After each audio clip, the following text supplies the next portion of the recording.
어머님, 들으셨죠? 이 사람이 먼저 이혼하자고 한 거예요. 제가 아니라. 어머님 아들, 이제 혼자서 낑낑거리면서 살겠네요. 그쵸? 혼자서 낑낑거리면서 사는 건 너지. 내 아들이 왜 혼자 살아? 애들도 있고 나도 있고 얘 아버지도 있는데 너 같은 건 곁에 있는 가족이 불쌍하고 아깝다. 너 같은 거한테는 나도 우리 가족도 다 과분해. 지복지가 걷어차는 애한테 차고 넘치는 복이지. 그래, 너 원하는 대로 이혼하자. 갈라서 자고. 너 자유롭게 해줄 테니까 이 집에서 그 몸뚱아리 하나만 챙기고 나가서 어디 한번 잘 살아봐. 인생라디오 사연 시청 전에 구독, 좋아요, 알람 설정 먼저 부탁드리며 인생라디오 사연 바로 시작하겠습니다. 안녕하세요. 어느덧 72이라는 나이가 된 노영자라는 할머니입니다. 세상을 살다 보니 시간이 갈수록 자라는 자식을 보면서 어떻게 살까 하는 걱정이 줄어들기보단 오히려 느는 게 부모 마음이라는 걸 알겠더군요. 저와 제 남편 사이에는 아들 한 명이 있습니다.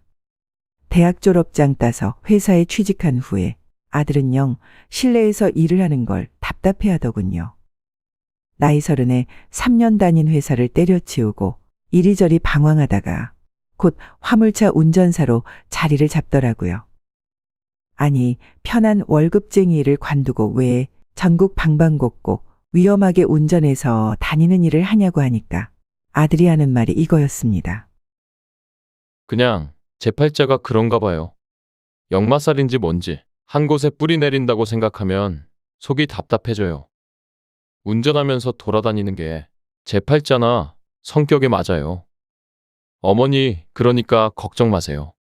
그렇다고 어머니나 아버지께 일 힘들다고 하면서 기대지 않을 테니까요. 솔직히 말하면 아들은 저나 지아버지가 하는 일을 믿고 백수 생활을 하거나 얹혀서 일할 수 있었을 겁니다. 저는 오랫동안 큰 설렁탕집을 운영했고 남편은 자재 공장을 운영했으니 부모 재력을 믿고 다른 일을 할 수도 있었을 거예요. 하지만 아들이 단호하게 그런 도움 하나 원하지 않고 전국을 돌아다니는 운전사를 선택한 걸 보고 저도 남편도 인정할 수밖에 없었죠. 저희 아들은 워낙 어렸을 때부터 외동답지 않게 독립적이긴 했습니다. 사소한 참견이나 도움도 성가셔했고 혼자서 해내는 걸 당연시 여겼었죠. 애가 초등학교에 다닐 때도 알림장 한 번 제게 보여준 적이 없었어요. 대학 들어가는 것도 저나 남편에게 물을 것 없이 오로지 지 선택으로 갔고 군대에 갈 때도 입대 일주일 전에 통보하듯 해서 저도 남편도 깜짝 놀랐었어요. 그렇게 자유를 사랑하고 한자리에 안주하는 걸 싫어하는 놈이 32이 됐을 때 장가 간다고 하더라고요. 아니, 어디서 만났는데? 얼마나 받고? 아니, 여보, 일단 이름부터 물어야지. 그리고 뭐 하는 아가씨야? 휴, 아들, 숨 좀 돌릴게요. 이름은 김수연이고 저보다 2살 어려요. 그냥 중소기업 회사 다니고 민수가 소개시켜줘서 만났어요. 다음 달이면 만난 지 1년 될 것 같은데요. 어머, 민수가? 민수? 그 최민수 말하는 거야. 경민이 중학교 동창? 맞아요. 민수, 이전 직장에서 후배였대요. 아, 민수 이직했다고 했었지? 민수가 명절이면 아직도 우리한테도 선물 보내. 그건 그렇고 너는 1년이나 여자를 만났으면서 네 애비나 애미한테 언질 하나 없어? 저도 이렇게 오래 만날 줄은 몰랐어요. 정식으로 결혼 얘기가 나와서 그래서 말씀드리는 거고요. 급작스러운 소식이긴 했지만 저도 남편도 기대가 한가득이었어요. 얼떨떨하면서도 기뻤죠. 말 나온 김에 빨리 해치우고 싶어서 아들에게 바로 집으로 데려오라고 했고 상견례 날짜도 잡자고 했어요. 그렇게 기대를 하고 만난 며느리는 참 곱고 예뻤습니다. 예의도 바르고 행동 하나하나가 정갈해서 첫 만남부터 아들이 신부감 하나는 참 잘 골랐다 했어요. 며느리와의 첫 만남이 특별했던 건 좋은 첫인상도 있었지만 며느리가 용기를 내서 남편에게 한 말 때문도 있었어요. 아들에게 먼저 전해 듣기로는 며느리는 일찍 아버지가 돌아가셔서 어머니하고만 살았는데 지금 어머니까지 유방암에 걸려 항암 치료 중이라 혼자 힘들어하고 있다고 하더군요. 혼자 이겨낼 수 있다고 강한 척 하지만 늘 아버지의 빈자리를 그리워하고 아픈 어머니를 모시면서 기댈 곳이 필요해 보였다고요. 그래서 그런지 며느리는 제게도 살갑게 잘했지만 특히나 제 남편에게 참 다정하게도 잘하더군요. 결혼식 준비 막바지에 한 번 더 제 집에 아들과 함께 온 적이 있는데 그때는 남편 앞으로 정말 좋은 와인이 들어와서 다 같이 약주를 한 잔씩 마셨어요. 근데 살짝 알딸딸해진 며느리가 제 시아버지에게 이런 소리를 하는 겁니다. 아버님, 제가 진짜 아버님을 종종 아버지라고, 아빠라고 부르고 싶은 때가 많아요. 어머, 우리 수연이 취했나 보다. 경민아, 수연이 앞에 잔 치워라. 아유, 아니요. 어머님, 저 진짜 취해서 하는 소리가 아니고요. 진짜, 제가 아버님이랑 어머님 딸이었으면 좋겠어요. 요새는 경민 씨가 질투도 난다니까요. 제가 진짜 딸처럼 잘할게요. 그러니까 저 정말 딸처럼 예뻐해 주셔야 돼요. 그 말을 듣고 저도 남편도 가슴이 먹먹해졌어요. 그동안 얼마나 혼자 가슴에 사무치는 그리움을 애써 모른 척하면서 힘들게 살았을까 생각했어요. 그 마음이 예쁘고 또 안타까워서 결혼 전부터 정말 아들의 결혼식이자 또 새롭게 생긴 딸의 결혼식 마냥 챙겼어요. 신혼집에 예물의 예단, 혼수까지 저와 남편이 모두 지원해줬습니다. 아들은 본인이 모아둔 돈으로 결혼식 비용을 냈고 며느리는 모아둔 돈이 없었거든요. 안싸돈이 유방암에 걸린 후 수술비와 치료 비용을 모두 혼자 부담해왔기에 어쩔 수 없었던 거죠. 본인 부모님을 살리기 위해 젊었을 적 번 돈을 모두 쓴 건데 어찌 그게 결혼할 때 흠이 되고 장애물이 돼야겠어요. 오히려 잘했다고 등을 두드려줘야 할 일이죠. 저는 며느리에게 결혼 준비는 걱정 말고 원하는 대로 하라고 했습니다. 집도 혼수도 걱정할 것 없다고요. 물론 아들이 며느리를 얼마나 아끼는지 알고 저도 며느리가 예뻐서 그럴 수 있었지만 무엇보다 상견례 날 마주친 동갑내기 안싸돈을 보고 가족으로서 기꺼이 뭐든 내어주고 싶은 마음이 커졌었어요. 사부인은 그때 유방암 수술이 끝나고 항암 치료를 받던 중이었는데 외동딸의 중요한 자리라고 곱게 가발까지 쓰시고 나오셨더라고요. 사람이 딱 보기에도 수수하고 검소한데 인간적임과 동시에 참 기품이 넘쳐서 사돈 사이는 물론 친구가 되고 싶더라고요. 사부인은 어색한지 연신 가발을 고쳐 쓰고 매만지면서 어렵게 이런 말을 꺼냈습니다.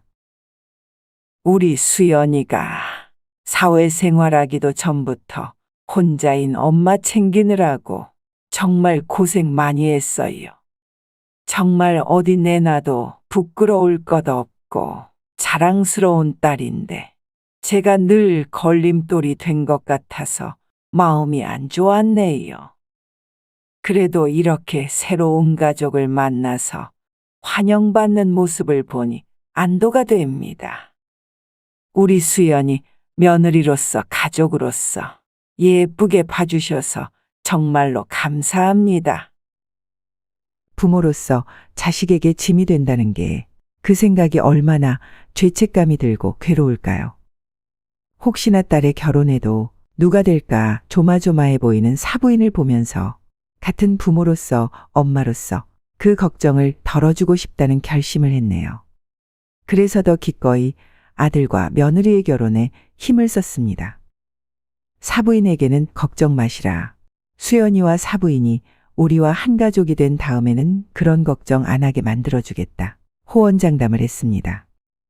결혼식 비용은 모두 부담하겠다고 하는 제게 사부인은 눈도 못 마주치면서 미안해했어요.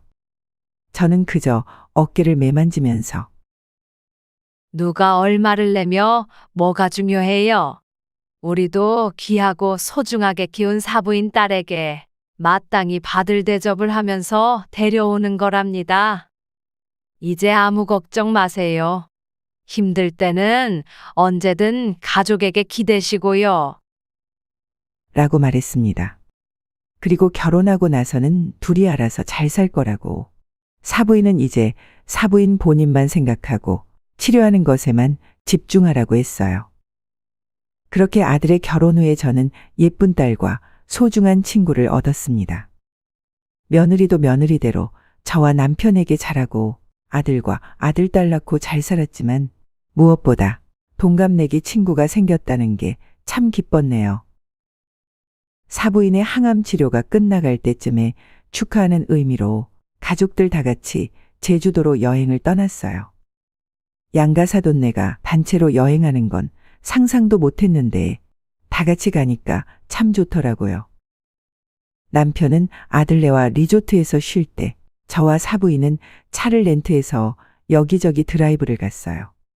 사부인이 여행 전에 바닷바람 맞으면서 온종일 달리는 게 꿈이라고 했었거든요. 드라이브를 하다가 엉덩이가 베기고 몸이 쑤시면 잠깐 서서 아무 곳이나 들어가 커피를 마시고 수다도 떨었고요.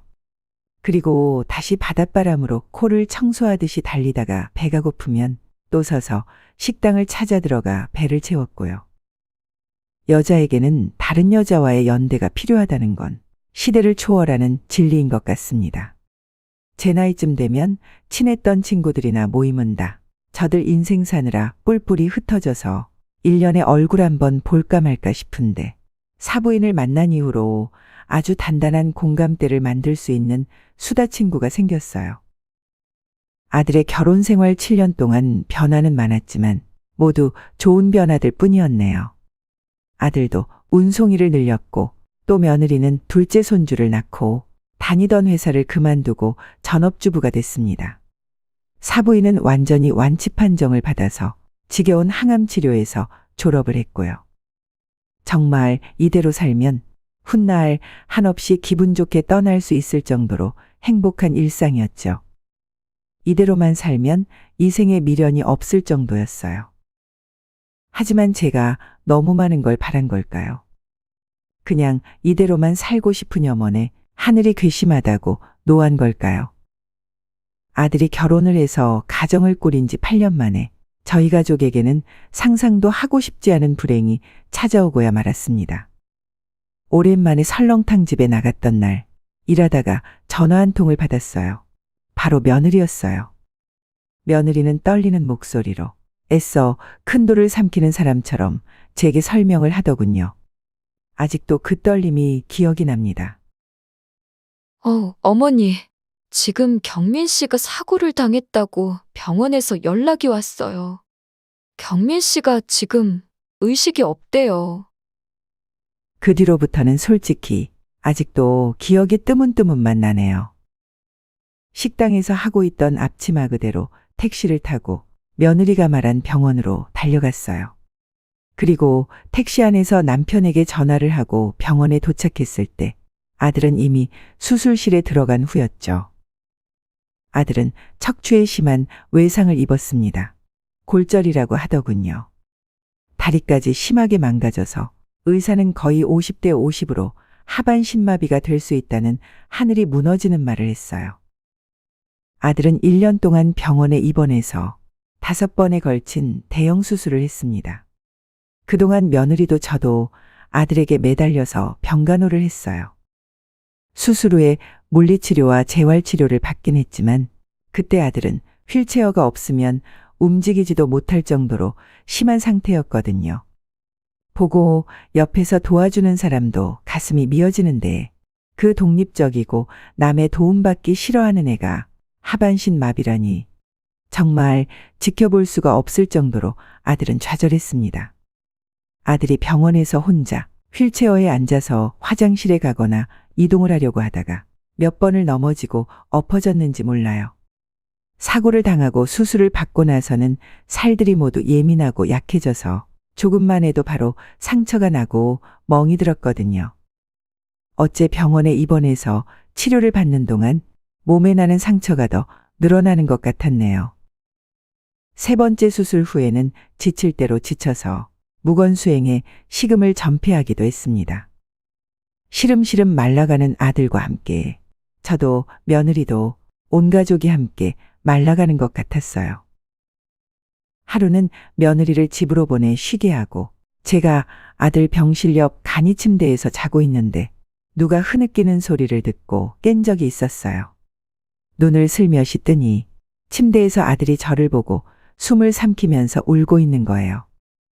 저는 조용히 일어나서 그런 아들의 손을 잡고 함께 울었습니다. 그렇게 한참을 울다가 우리가 왜 이러고 있지 하는 생각에 눈물을 닦고 오히려 씩씩하게 말했어요. 울고 싶을 때는 원 없이 우는 게 좋지만 우리가 왜 이렇게 울고 있니? 자식이 죽었어. 아니면 부모님이 돌아가셨어. 멀쩡히 다 살아있고 받을 수 있는 치료하고 도움 다 받을 수 있는데. 경민아, 너 정신 똑바로 차려라. 어린 미정이랑 기정이도 매일 아빠 만날 날만 보면서 살고 있는데 네가 이렇게 약해지면 쓰니? 보고 기대고 살 아버지가 이렇게 질질 짜고 있으면 쓰냐고. 좋아질 것만 생각하자. 그러니까 걱정하지 마. 아들은 그 후로 2번의 수술을 더 받고 퇴원을 할 수 있었습니다. 여전히 휠체어를 타야 하고 수백 번의 물리치료 덕에 정말 몇 발자국은 목발을 짚고 갈 수 있는 정도였지만 첫 번째 수술을 했을 때보다 장족의 발전을 한 거였기에 더 희망을 버릴 수 없었네요. 척추나 하반신 신경은 1년이 넘어서도 돌아올 수 있기에 그 신경을 되돌리기 위해 모든 치료를 다 했어요. 저도 종종 아들을 재활센터로 데려다주고 집에서 간병을 하느라 고생을 하긴 했지만 정말 고생한 건 매일 24시간 붙어 있던 며느리였죠. 저보다도 더 큰 남편 화장실 수발을 들고 씻기고 입히고 제가 사람을 쓰는 게 낫지 않겠냐고 말해도 며느리는 다른 사람 손에 남편을 맡기고 싶지 않다라고 하면서 거절했어요. 아들에게 일어난 사고 때문에 며느리를 고생시키는 것 같기도 해서 매달 200만 원씩 보내줬습니다. 사고 보험금이 있긴 했지만 아들은 몇 년 동안 치료받느라 백수고 며느리도 마땅히 경제활동을 하는 게 아니고 심지어 애 둘을 키우고 있는데 돈이 좀 깨지겠어요. 정말 최소한의 도움이라고 생각하고 돈을 보냈어요. 아들은 사고 후 집에 돌아왔을 때도 사람들 만나는 걸 기피했습니다. 본인의 망가진 모습을 다른 사람들에게 보이기 싫다고 병원으로도 몇 번씩 친구들이나 같은 곳에서 일했던 화물차 기사들이 찾아왔어도 다 돌려보냈거든요. 퇴원하고도 마찬가지였고요. 그런데 딱 한 사람만은 만났습니다. 바로 아들의 오랜 친구인 최민수였어요. 아들에게 며느리를 소개시켜준 인물이기도 한 민수는 아들과 중학교 시절부터 친구였습니다. 민수는 아들이 사고를 당했을 때도 한 걸음에 달려와 주기도 했고 일주일에 3일은 퇴근 후 병원에 와서 아들을 씻길 때 도움을 주기도 했어요. 아들은 그런 민수에게만은 사고 후에도 마음을 닫지 않았어요. 민수는 아들뿐만이 아니라 저와 남편도 챙겼습니다. 하루는 연락도 없이 장어와 사골 선물 세트를 들고 찾아왔더라고요. 그리고 놀란 저를 마주 안아주면서 경민이만큼 고생한 게 어머니인 거 다 안다. 그래도 끝까지 희망을 버리지 마시라고 하더군요. 그리고 울기까지 했습니다. 경민이의 친구로서 큰 도움을 못 주는 것 같다고 너무 미안하다고 하면서 말이죠. 그 마음이 너무 예쁘고 대견해서 저도 손을 잡고 함께 울었습니다. 근데 그 마음이 정말 친구로서 안타까운 마음뿐만이 아니라 정말 죄책감에서 나오는 눈물이었을 줄 누가 알았겠어요. 아들은 예전보다 말이 없어지고 쉽게 우울해했지만 열심히 재활치료도 받고 집에서도 틈틈이 재활운동기구를 들여서 운동도 했어요. 집으로 스포츠 마사지사까지 불러서 어떻게 해서든 빨리 몸을 회복하려고 노력을 했어요. 제게도 또 애들과 며느리에게 미안해서라도 빨리 혼자서 생활할 수 있을 정도로 몸을 회복시키고 싶어 했죠. 근데 그랬던 아들이 어느 날부터 이상해졌습니다. 그렇게 의지가 강했던 아들이 어느 날부터 무서운 말을 하기 시작했네요. 하루는 새벽에 자고 있는데 전화벨 소리를 듣고 소스라치게 놀라 일어났습니다. 아들의 사고 후로 갑자기 울리는 벨소리에 노이로제가 생길 지경이었거든요. 급하게 받으니 아들이었어요. 아들은 술을 먹은 건지 혀가 꼬여서 말을 하는 게 아니겠어요. 여보세요. 경민이 너 술 먹었니? 너 재활치료하면서 술 먹는 거 안 좋다고 했잖아. 죄송해요, 어머니. 제가 너무 힘들어서, 제가 속에 사무치는 일이 너무 많아서 한잔했어요. 어머니, 죄송합니다. 그래, 너 속상한 거 안다. 잘 알지. 몸도 답답하고 매일 지긋지긋하게 재활치료해서 힘든 거. 이 엄마가 너무 잘 알지, 경민아. 아니에요. 내 마음 아무도 몰라. 어머니도 모르고, 아버지도 모르고, 애엄마도 모르고. 진짜 내가 불구된 다음에 나 사랑해주는 사람 한 명도 없어. 진짜 사라지고 싶어요. 가슴이 철렁 내려앉더군요. 아들이 전화를 끊자마자 다시 걸었지만 받지도 않았고 저는 침착하게 며느리에게 전화를 걸었어요. 며느리는 자다 깬 목소리로 전화를 받았고 저는 다짜고짜 이런 말을 했어요. 예, 수연아, 경민이 지금 어디 있니? 집에 있니? 네 옆에 있어? 네? 당연히 집에 있죠. 요새 제가 애들 방에서 자서. 잠시만요. 그리고 휴대폰 너머로 발자국 소리와 문이 열리는 소리가 들렸어요. 그리고 이내에 며느리가 한숨을 쉬면서 말을 했죠. 어머니, 이 사람 집에 있어요. 위험하게 또 혼자 거실에 나왔나 봐요. 목발도 있고 술 먹다가 잠들었나 본데 이 사람이 혹시 어머니께 전화 걸었어요? 그래, 전화 걸어서 사라지고 싶다느니 하는 소리를 하는데 걔 요즘 무슨 일 있니? 아, 요즘 하는 재활치료가 마음만큼 잘 안 돼서 예민해지긴 했어요. 근데 경민 씨가 성격이 급한 거지. 센터에서는 평균보다 빠르게 나아지고 있다고 했는데. 수연아, 내가 심장이 떨려서 도무지 살 수가 없다. 경민이 얘 그러다가 무슨 일 내면 어쩌니? 걱정 마세요, 어머님. 술 먹어서 이런 말 저런 말 튀어나온 것 같고, 또 저도 옆에 있잖아요. 제가 잘 달랠 테니까 너무 초조해하지 마세요. 지금은 혼자 마음 정리를 하고 생각할 시간이 필요한 것 같으니까 그럴 수 있게 거리를 두는 것도 필요한 것 같아요. 그맘때쯤 예민해지고 재활 때문에 힘들어한다는 며느리의 말을 믿었습니다. 그 후에도 아무 일 없었던 것처럼 시간이 흐르다가 종종 또 술을 먹은 아들이 택시를 잡아 집까지 찾아오기도 했고 살기 너무 힘들다는 문자를 남기고 연락이 두절되기도 했어요. 아들은 정말로 예민하고 히스테리를 부리기도 했네요.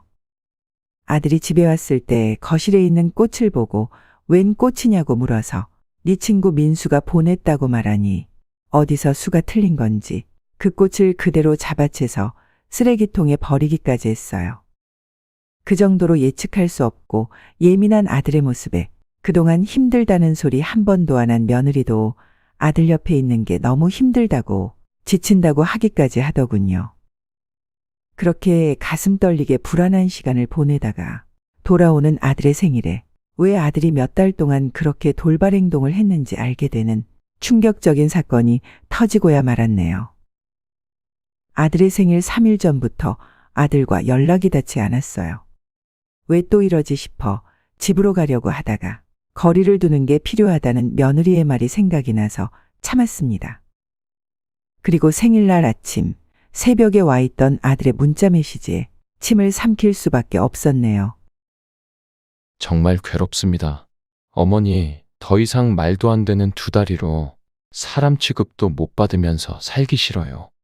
어머니와 아버지께는 죄송한 마음뿐입니다. 끝까지 못난 아들을 용서하지 마세요. 죄송하고 사랑합니다. 라는 아들의 문자를 확인하고 아침 일찍 바로 아들의 집으로 향했어요. 가는 동안도 며느리에게 전화를 하고 아들에게도 전화를 했는데 둘 다 무슨 정신인지 휴대폰을 꺼놓은 게 아니겠어요. 혹시나 정말 끔찍하고 충격적인 광경을 목격할 수도 있다는 생각에 아들의 문 밖에서 몇 분 동안 서성였습니다. 그리고 조심스럽게 예전에 며느리가 알려줬던 번호를 누르고 집 안으로 들어갔어요. 정적만 감도는 집안에 발자국 소리도 내지 않고 들어서는데 주방 식탁에 앉아있는 아들의 뒷모습이 보였어요. 안심을 하고 성큼성큼 아들의 앞으로 갔죠. 근데 생일날 아침부터 아들 혼자 앉아서 라면을 먹고 있더라고요. 반찬도 하나 없이 냄비째로 말이에요. 경민아, 너 지금 혼자 뭐 하니? 어머니가 여긴 갑자기 왜 오셨어요? 네가 새벽에 그런 문자를 보냈는데 엄마가 어떻게 아나 봐. 네 생일이기도 하고. 근데 수연이랑 애들은 나갔어? 미정이는 친구 집에서 자고 오고, 기정이는 애엄마가 데려갔다가 장모님께 맡겼대요. 그리고 애엄마는 어제 나가서 안 들어왔어요. 어머, 어디일? 혹시 사부인께 무슨 일 생겨서 간 거 아니야? 너는 애 혼자 청승을 이렇게 떨고 있어. 반찬이라도. 어머니 그냥 냅두세요. 그냥 안 먹어도 돼요. 제가 부엌에 들어가서 김치라도 꺼내주려고 냉장고를 열었는데 이럴 수가. 누가 봤다면 새로 사온 냉장고인 줄 알았을 겁니다. 냉장고 안에는 밑반찬은 물론이고 음식 재료 하나 없는 거 아니겠어요. 제가 나돌아다니는 바짝 마른 사과와 다 써가는 양념장들과 바닥이 난 음료수병을 보고 당황해서 어머, 왜 이렇게 먹을 게 없니? 라고 하니까 아들은 기어 들어가는 목소리로 이렇게 말하더군요. 그 사람이 요새 바빠요. 혹시나 싶어 부엌 안까지 들어가서 찬장이랑 다용도실을 모두 둘러봐도 사람이 먹을 거라곤 라면뿐이었어요. 라면만 박스채로 쌓여 있더군요. 부엌에 있는 쓰레기통 속에도 순 라면 봉지뿐이었고요. 뭐야, 집에서 라면밖에 안 먹어? 수연이가 뭐 안 해주니? 아니, 내가 저번에 보내준 고기랑 채소들은 벌써 다 먹은 거야? 그리고 반찬들은 어째 하나도 없을 수가 있어? 그냥 요새 잘 안 해 먹어요. 제가 입맛도 없어서 먹기 싫다고 해서. 입맛이 없으면 더 잘 먹어야지. 아니, 돈이 모자른 것도 아닐 거 아니야. 보내주는 돈이 있는데. 경민아, 너 대체 무슨 일이야? 무슨 일인데 몸은 점점 더 나아지는데 정신이 망가지고 집에서 생일에 혼자 라면 하나 먹고 있는 건데 이 엄마한테 제발 말 좀 해봐라. 혼자 끙끙 앓지 말고. 저는 아들이 혼자 뭔가 감추고 있다는 걸 알았어요. 아들은 제 눈도 안 마주치고 연신 입술을 축이면서 얼굴을 쓸어내렸거든요. 엄마로서 아들이 초조하고 비밀이 있을 때 하는 행동쯤은 알고 있었어요. 제가 옆에 앉아서 계속해서 제발 말해달라고 무슨 일이든 이 엄마는 네 편이라고 하면서 매달리는 듯 물으니까 아들은 갑자기 울음을 터뜨리고 말았어요. 답답해서 정신이 어떻게 되는 줄 알았습니다. 하지만 인내심을 갖고 아들이 입을 열기를 기다렸고 아들은 천천히 그동안 제가 모르고 있었던 이야기를 해주기 시작했어요. 아들이 퇴원을 해서 집에 돌아오고 몇 달 안 지나서 민수가 집에 찾아왔다고 합니다. 아들이 집에 오고 좀 우울하고 답답해서 민수를 불렀나 보더라고요. 아들과 며느리와 함께 셋이서 밤까지 음식을 해먹고 술을 마시면서 시간을 보냈다고 합니다. 그러다가 아들이 먼저 취해서 민수가 아들을 안방에 뉘어준 것까지는 기억이 나는데 아들은 자다가 목이 말라서 잠에서 깼다고 해요.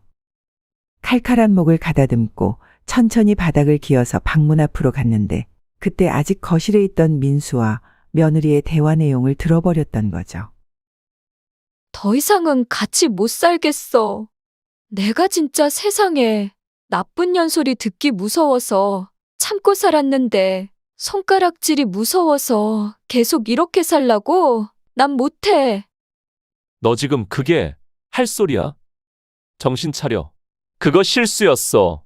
언제까지 그럴래? 오빠는 실수였는지 모르겠지만 나는 아니야. 오빠, 그때 우리 좋았잖아. 그때는 저 사람 사고도 나기 전이라서 불구된 남편 버리고 딴짓한 것도 아니란 말이야. 애초에 나는 저 사람 다리 저렇게 되기 전부터 헤어지고 싶었어. 애들 때문에 참고 산 거지. 내가 정말 사랑하는 건 오빠란 말이야. 헛소리 하지 마. 나 못 들은 걸로 한다. 그때 너랑 사고 친 건 정말 실수야. 술 먹고 한 실수라고. 그 실수 하나만 해도 괴로워 죽겠는데 저렇게 된 경민이 내버려 두고 우리 둘이 만나자고? 정신 차려. 너 애가 둘이야. 애들 보기 부끄럽지도 않냐? 나는 미정이랑 기정이 얼굴도 제대로 못 쳐다보겠어. 미안해서. 제발 그만하자. 나는 네 마음 받아줄 생각 없어. 원색적이고 충격적인 대화에 아들은 수리와 깨버렸고 순간 다리를 못 쓴다는 것도 있고 두 팔로 기어서 거실로 나갔다고 합니다. 그리고 이게 대체 무슨 일이냐고 지금 무슨 소리를 둘이서 짓거린 거냐고 따졌고요. 놀란 민수가 먼저 아들 앞에 무릎을 꿇고 모든 걸 고백하기 시작했죠. 아들이 사고가 나기 몇 달 전 술을 먹고 만났다가 둘이서 넘어서는 안 될 선을 넘고 말았다는 말이죠. 민수는 그때의 일은 실수였다고 정말 너무 미안하다고 바닥에 이마까지 찧어가면서 사죄를 했지만 며느리는 오히려 아주 당당하게 말을 했다고 해요. 나는 실수 아니야. 나는 오히려 걸려서 속이 시원한데 이렇게 들킨 김에 아예 끝내자. 나 이혼하고 싶어. 언제 나아질지 모르는 당신 다리만 믿고 수발들기 지친다고. 나르리 지옥에서 구해줄 건 민수 오빠뿐인데 오빠가 내 손 안 잡아준다면 나도 잃을 거 없어. 여보, 아니 경민 씨, 나랑 이혼해줘. 나 놔주면 내가 정말 한 푼도 안 바라고 애들도 다 놓고 갈게. 제발 나 좀 놔줘. 평생 당신 손발 대어서 고생만 하다가 늙기 싫어. 나 아직 40도 안 됐어. 이제 30대라고. 언제까지 이렇게 집에 있는 병자 걱정만 하면서 아무 일도 못하고 살게 할 건데.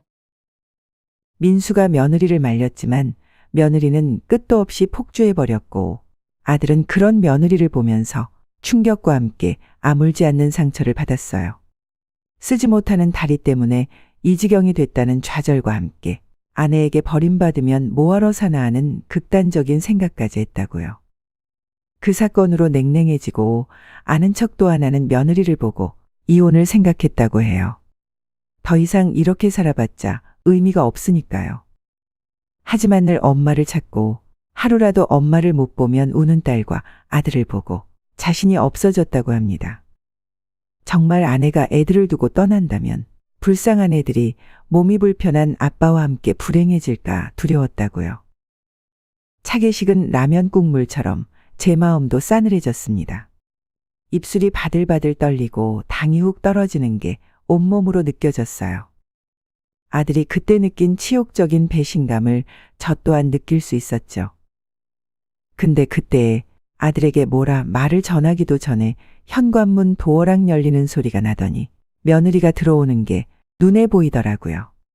충격을 받아 다리가 풀리지만 않았다면 그대로 가서 머리를 쥐어뜯었을 텐데 며느리는 저와 아들이 무슨 대화를 나눈지 꿈에도 생각도 못하고 들어오자마자 떨떠름한 얼굴로 말하더군요. 아, 어머님 오셨어요? 연락도 없이 이렇게 갑자기. 네 휴대폰이 꺼져 있더라. 연락을 하고 오고 싶어도 연락을 받아야 하지. 어디 갔다 오니? 너 혹시 술 먹고 들어왔니? 스쳐 지나가는 며느리의 옷자락에서 희미하게 술 냄새가 나는 겁니다. 바람 피우고 집안일도 나 몰라라 한 게 아침부터 술 냄새를 풍기면서 집에 들어오다니 내가 아는 며느리가 맞나 싶어서 어리다 빠졌어요. 며느리는 제 물음에는 답도 안 하고 아들 앞에 있는 먹다만 라면을 보고 고개를 젓더군요. 아, 또 라면이야? 당신 또 라면 먹고 있으면 어머님이 나 흉 봐. 어머님, 오해하지 마세요. 이 사람이 입맛 없다고 매일 라면 타령하더라고요. 라면에 신물이 나도 먹을 거 하나 없는 집구석에 먹을 게 하나도 없는데 라면이라도 먹어야지. 수연이 너 잠깐 여기 와서 앉아봐라. 내가 할 얘기가 있어서 그래. 왜요? 저 설거지도 해야 하고 빨래한 다음에 친정 가서 기정이도 데려와야 해서 바빠요. 이 사람 밥도 해줘야 하니까 장도 봐야 하고요. 나중에 하시면 안 돼요? 너 말 한 번 잘했다. 이제 와서 장 봐와서 밥을 한다고? 계속 손 놓고 있다가 이제 와서? 너 대체 무슨 정신으로 그런 짓을 저지른 거야? 제가 뭘 했다고 그러세요? 이 사람한테 무슨 얘기를 들으셨길래요? 여보, 당신 무슨 말 했어? 그래, 내가 다 들었어. 너 내가 보내준 돈은 다 어떻게 했니? 보험금은 어쨌길래 집에 먹을 거 하나 없고 저 다용도실에는 빈 세제통만 있어. 내가 벌이도 없는데 넷이서 먹고 살라고 보내준 돈은 다 어쨌길래 집이 이 모양이야. 너 혹시 그렇게 너 싫다는 민수한테 그 돈 다 가져다가 바쳤니? 제발 받아달라고. 아니, 지금 무슨 소리 하시는 거예요? 어머님도 이 사람 따라서 무슨 편집증 같은 거 생긴 거 아니세요? 증거도 없이 그저 의심만 하시려면 그냥 가세요. 저 이 사람이 먹은 그릇 설거지부터 해야겠어요. 어머님은 그저 어머님 아들 고생하는 것만 걱정하시죠. 이 사람 집에 온 뒤로 집안일 한번 알아서 한 적 없어요. 오로지 제 차지였다고요. 얘가 그러고 싶어서 그러니? 움직이고 싶어도 제대로 못 움직여서 답답해 미치려고 하는 애한테 무슨 소리를 하는 거야? 너 거기 못 서? 앉아서 얘기 좀 하자고. 아니, 무슨 얘기요? 괜한 참견 말고 그냥 가세요. 제 말은 무시하고 그저 아들 앞에 냄비를 들고 뒤돌아가는 며느리 어깨를 잡았습니다. 그 얼굴을 마주보기 위해 잡은 어깨를 돌리는데 며느리는 아, 놓으라고요. 라고 소리를 빽 지르면서 팔을 휘둘렀어요. 그 과정에서 며느리가 들고 있던 냄비가 제 앞으로 날아왔고 안에 들었던 다식은 라면 국물이 제 얼굴에 끼얹어졌어요. 매운 국물이 눈까지 들어와서 쓰리고 따갑고 근데 그런 통증보다도 죄를 저지른 며느리가 오히려 제게 라면 국물을 뒤엎었다는 충격이 더 크더라고요. 그때 뒤에 앉아있던 아들이 급하게 일어서면서 고함을 지르는 소리가 들렸습니다. 아들은 옆에 있는 목발을 짚고 어기적거리면서 다가왔어요. 너 지금 이게 뭐 하는 짓이야? 미쳤어? 기어이 미친 거야? 아, 나는 어머님이 어깨를 잡으니까 그거 피하려다가. 내 친구랑 바람나서 나한테 평생 잊을 수 없는 모욕 준 것만으로도 모자라? 어떻게 우리 어머니한테까지 이래? 어머니가 너를 얼마나 아끼셨는데. 네, 내가 아껴달랬어. 진짜 아꼈으면 당신 수발 드는 거 두고 보지는 않으셨을 거야. 얘 사람 쓰자는데 싫다고 알아서 한 것도 너고 예뻐해달라고 딸처럼 생각해달라고 한 것도 너야. 네가 최소한의 양심이 있으면 나나 네 시애비가 너를 얼마나 아꼈는지 알 거다. 너 그거 알면 우리한테 이런 짓 못해. 어머님, 제가 오죽 힘들었으면 그랬겠어요. 저도 힘들고 지쳐서. 그래, 힘들었겠지. 나도 잘 안다. 그 나이에 남편 수발 드는 거 쉬운 일 아니야. 근데 네가 선택한 거다.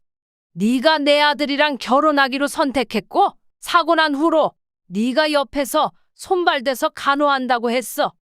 본인이 내린 결정에 왜 우는 소리야? 아니 너 경민이 사고 난 다음에 민수랑 사고 친 것도 아니잖아. 사고 나기 전부터 이미 음흉한 속 숨기고 있다가 이제 수발드는 것도 질리고 힘드니까 이제 와서 헤어진다고? 네가 그러고도 사람이니? 네. 이제 와서 헤어지고 싶은데 저 사람이 안 놔주네요. 어머님, 저 없으면 못 살겠대요. 하기야, 혼자 화장실 가는 것도 씻는 것도 못 하는데 애들은 어떻게 보겠어요. 저 사람이나 어머니나 지금 저한테 큰 소리 칠 입장 아니에요. 저 없으면 저 사람 옆에서 살 여자가 어디 있겠어요. 착각하지 마. 너 같은 거 언제든 어디서든 대체할 수 있어. 그래, 너 원하는 대로 이혼하자. 갈라서 자고. 너 자유롭게 해줄 테니까 이 집에서 그 몸뚱아리 하나만 챙기고 나가서 잘 살아봐. 너 같은 거한테는 나도 우리 가족도 다 과분해. 그렇게 원하는 가족을 만들어줘도 지복지가 걷어차는 애한테 차고 넘치는 복이지. 어디 그렇게 원했던 것처럼 나가서 혼자 잘 살아봐. 그렇게 말하면 누가 무서워서 벌벌 떨면서 빌 것 같아? 어머님, 들으셨죠? 이 사람이 먼저 이혼하자고 한 거예요. 제가 아니라. 어머님 아들, 이제 혼자서 낑낑거리면서 살겠네요. 그쵸? 혼자서 낑낑거리면서 사는 건 너지. 내 아들이 왜 혼자 살아? 애들도 있고 나도 있고 얘 아버지도 있는데 너 같은 건 곁에 있는 가족이 불쌍하고 아깝다. 그동안 그 연기하면서 사느라 고생했어. 경민이 말대로 자유롭게 잘 살아라. 원 없이. 얼굴이 빨개져서 어버버하는 며느리를 그대로 집에서 내쫓았어요. 혼자가 되는 걸 두려워한 아들은 끝내 이혼을 결심할 수 있었답니다. 눈앞에서 애미가 라면 국물을 뒤집어 쓴 걸 보고 더 이상 참을 수 없던 거겠죠. 남편은 아들을 데리고 이혼 전문 변호사를 알아봤고 저는 그저 이혼만으로 참을 수 없어서 다음 날 바로 사부인을 찾아갔어요. 며느리는 집을 나가서 친정에는 가지 않았는지 사부인은 둘째 손주와 함께 세상 아무것도 모르고 있더라고요.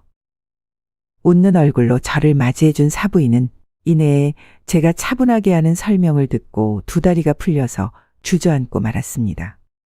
사부인은 등을 덜덜 떨면서 아무 말도 못하고 그냥 죄송하다는 소리만 했어요. 사부인 탓을 하려는 게 아닙니다. 며느리, 아니 그 애가 저지른 행동에 아들도 저도 우리 가족 모두 충격을 받고 상처를 받았어요. 아마 이 상처는 평생 잊을 수 없겠지요. 근데 그 애는 저나 아들한테 미안하다, 잘못했다는 소리 하나 없더군요. 믿어지세요? 어떻게 사람이 이렇게 바뀔 수 있는지. 사부인, 정말 죄송합니다. 딸 자식 그거 하나 있는 게 어떻게 이런. 제가 어떻게 해서든 사부인이나 송사위에게 용서를 빌게 할 테니까 제발 조금이라도 노여움을 푸셨으면 좋겠어요. 어찌됐든 이혼을 하는 건 막을 수 없을 것 같네요. 정말 이렇게 끝이 날 인연이라고 상상도 못했는데 유감스럽습니다. 사부인의 집에서 둘째 손주를 데리고 집에 오고 일주일 뒤에 놀랍게도 며느리가 찾아왔더군요. 그 당시 아들을 손주들과 혼자 둘 수 없어서 다 저희 집에 있었거든요. 근데 연락도 없이 찾아온 며느리의 꼴이 가관이었습니다. 모자를 쓰고 집에 들어온 며느리는 집에 들어오게 하자마자 모자를 벗었는데 머리가 거의 삭발이 되다시피 짧게 잘려있는 게 아니겠어요. 며느리는 그 꼴로 울면서 저와 아들에게 미안하다, 정말 잘못했다고 용서를 구하더군요. 용서를 못 받아도 할 말이 없어요. 정말 사람으로서 못할 짓 했어요. 죄송해요. 당신한테도 정말 미안해. 내가 너무 힘들어서 실수했어. 미안해. 정말 모두에게 다 죄송합니다. 딱 보기에도 누구의 말을 듣고 용서를 빌러온 줄 알겠더라고요. 사부인이 힘을 쓰신 거죠. 딸의 머리를 빡빡 밀고 가서 용서를 받든 말든 일단 빌라고 보낸 겁니다. 노력이 가상하긴 했지만 저도 아들도 그렇게 비는 며느리 앞에서 한마디도 하지 않았어요. 그저 뭘 잘했다고 서럽게 우는 며느리를 한참을 보다가 그대로 내보냈어요. 그리고 이혼 소송을 시작했죠. 이혼 소송 과정 중에 아들은 며느리가 놓고 간 노트북에서 구질구질하고 어마어마한 사실을 알아냈는데요. 며느리는 민수에게 버림받고 다른 사람을 찾아다녔나 보더라고요. 인터넷에서 친목 모임을 만들어서 그곳에서까지 다른 남자들과 실제로 만남을 했던 채팅 내역을 발견했어요. 물론 그것도 이혼 시 외도 증거 자료로 변호사에게 건넸고요. 근데 분이 안 풀리는 겁니다. 아들은 단독 양육권과 그년을 돈 한 푼 없이 맨몸으로 집에서 쫓아내고 이혼이 마무리가 된다고 했지만 저는 그년이 이혼 후에 마치 기다렸다는 듯이 또 그렇게 나돌아다니는 꼴을 두고 볼 수 없었네요. 그래서 아들에게 말했어요. 며느리가 활동한 인터넷 사이트에 폭로글을 쓰라고 말이죠. 지금까지 활동을 했던 모 회원이 남편이 사고로 하반신마비가 되자마자 그 전부터 불륜을 저지른 남자에게 매달렸고 그 남자에게 버림받고 나서도 바로 불륜을 목적으로 친목 모임을 만들어 활동했다. 가정을 파탄내고 은혜도 모르는 추잡한 인간이니 부디 조심하라고 폭로글을 기고했어요. 글을 올리자마자 순식간에 댓글이 달리더라고요. 며느리가 활동하던 닉네임이나 실명을 거론하지 않았지만 부분적으로 잘라올린 불륜 대화 내용을 보고 신기하게도 다른 회원들이 단박에 며느리라고 추측을 하는 게 아니겠어요. 그 폭로글을 기고하고 며칠 후 며느리로부터 아들에게 몇 번 연락이 왔다고 합니다.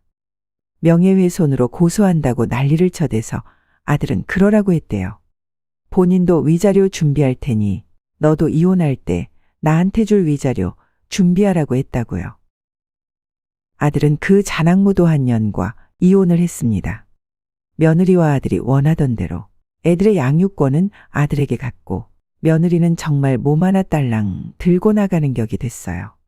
오히려 아들에게 위자료를 토해내야 했죠. 또 아들은 민수에게도 상간남 소송을 할까 고민을 했습니다. 그러다가 이내 안 하겠다고 결론을 내렸더라고요. 제가 친한 친구인 만큼 마음이 약해졌나 했는데 아들은 이미 친구들 사이에서도 소문이 돌아서 진짜 외톨이가 됐다고 그거면 족하다고 하더군요. 시원하다고 잘 살 거라고 떵떵거리던 그녀는 이혼하고 반년도 지나지 않아 아들에게 먼저 연락을 해왔네요. 아들은 이혼 후에 아예 집을 팔고 저희 집에 들어와 애들과 함께 살고 있는데 종종 전화를 받고 화를 내고 짜증을 내면서 바로 전화를 끊는 아들을 볼 수 있었어요. 모두 그년에게서 온 전화였네요. 양육비 한 푼 내지 않는 게 꼴의 엄이라고 애들을 보여달라고 빌었답니다. 보고 싶으면 정당하게 밀린 양육비 내라고 했더니 일하는 게 없어서 돈이 없다고 울었다고 해요. 아들이 그럼 장모님에게 도움을 받으라고 했더니 엄마에게도 내쳐져서 지금 혼자라고 제발 애들 좀 보여달라고 싹싹 비는데 아들은 두말할 것 없이 단호하게 거절을 했어요. 만약에 애들이 엄마가 보고 싶다고 했다면 아들도 저도 마음이 약해져서 어쩔 수 없이 만나게 해줬겠지만 일단 손주가 바라지 않았거든요. 그의 10살이 된 첫째 손주가 엄마가 보고 싶다고 칭얼거리는 지동생을 보더니 제게 이런 말을 한 적이 있었어요. 할머니, 기정이는 엄마가 보고 싶다고 하는데 저는 아니에요. 그래? 우리 미정이는 정말 엄마를 안 봐도 괜찮니? 네, 엄마가 아빠를 아프게 했잖아요. 저도 알아요. 엄마가 잘못한 거죠? 아빠가 다리를 못 써서 엄마가 우리 버린 거 맞죠? 저는 아픈 아빠 버린 엄마 안 보고 싶어요. 그러니까 엄마가 우리 찾아와도 안 볼 거예요. 그냥 이렇게 아빠랑 할머니랑 할아버지랑 기정이랑 살래요. 할머니, 그러니까 할머니도 저랑 오래오래 같이 살아요. 알겠죠? 제가 커서 할머니 호강시켜 드릴게요. 어린애가 어디까지 알고 있을까 무섭다가도 저런 생각을 할 수 있을 때까지 얼마나 혼자 속을 썩혔을까. 제 가슴이 미어져서 뒤돌아 한참을 울었습니다. 그리고 먼저 제 손을 꽉 잡고 놓지 않겠다는 말을 하는 손주를 보고 결심할 수밖에 없었네요. 앞으로 제게 남은 시간이 얼마나 될지 모르겠지만 그 시간 동안 손주들과 제 아들을 위해 뭐든 하겠다고 말입니다. 사랑하는 가족을 위해 뭐든 하는 삶이 얼마나 가치 있는 일일까요? 이제 아들이 이혼을 한 지도 1년이 넘게 흘렀습니다. 아들은 이제 목발을 짚지 않고도 짧은 거리는 혼자 걸을 수 있을 정도로 상태가 많이 호전됐어요. 가족들도 많은 노력을 했지만 아들도 본인 겪은 모든 일에도 포기하지 않았기에 가능한 일이었겠죠. 그리고 조금 더 일상생활을 문제없이 할 정도로 나아지면 뭐든 다시 일을 시작하고 싶다고 합니다. 애들에게도 부모님에게도 부끄럽지 않은 인생을 살고 싶다고 하네요. 아빠로서, 자식으로서 뭐든 하고 싶다고 말이죠. 한때는 며느리였던 그 애는 애들 보여달라고 매달리다가 나중에 술집에서 일한다는 소식을 들은 후로는 아예 연락이 끊겼습니다. 종종 사부인이 조용히 집으로 손주들 옷이나 학용품 같은 걸 보내는데 사부인은 끝까지 손주들을 보고 싶다는 소리도 한번 꺼낸 적이 없었어요. 조용해서 다행이라는 생각이 들면서 참 씁쓸합니다. 지금은 과거에 일어난 사건은 모두 있고 그저 아들의 몸이 완전히 회복될 날만 그리면서 살고 있어요. 언제 그날이 저희 가족에게 올지 모르겠지만 부디 이 이야기를 들어주신 여러분께서 제 아들이 힘겹게 내딛는 발자국 하나하나마다 응원을 보내주셨으면 좋겠습니다. 또 나이 70이 넘어 손주들을 키우게 된 이 할머니에게도 응원을 부탁드립니다.